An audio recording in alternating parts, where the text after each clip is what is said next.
Chennai super kings taking on Kolkata knight riders. ఈ match Chepauk స్టేడియంలో జరుగుతుంది.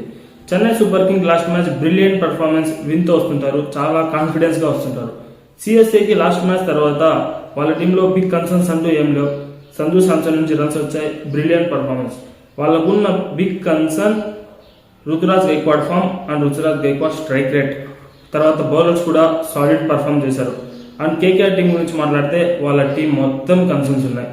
ఓపెనింగ్ అజింక్య రహానేని వన్డౌట్ పంపించి సునీల్ నారాయణని ఓపెనర్ గా ప్రమోట్ చేస్తే ఆ పవర్ ప్లేలో మంచి రన్స్ వస్తాయని నేను అనుకుంటున్నా. అండ్ మిడిల్ ఆర్డర్ లో రఘువంశిని మినహాయిస్తే ఏ ఒక్క బ్యాటర్స్ నుండి రన్స్ రావడం లేదు. క్యామరన్ గ్రీన్, రింకు సింగ్, రమన్దీప్ సింగ్ ఎవ్వరి నుండి రన్స్ రావడం లేదు. అండ్ వాళ్ళ బౌలర్స్ గురించి మాట్లాడితే ఏ ఒక్క బౌలర్ కూడా ఎక్స్పీరియన్స్ తో బౌలింగ్ వేయటం లేదు. వరుణ్ చక్రవర్తి ఇంజురీ, సునీల్ నారాయణ్ ఒక్కడు ఓకే అనిపిస్తున్నాడు.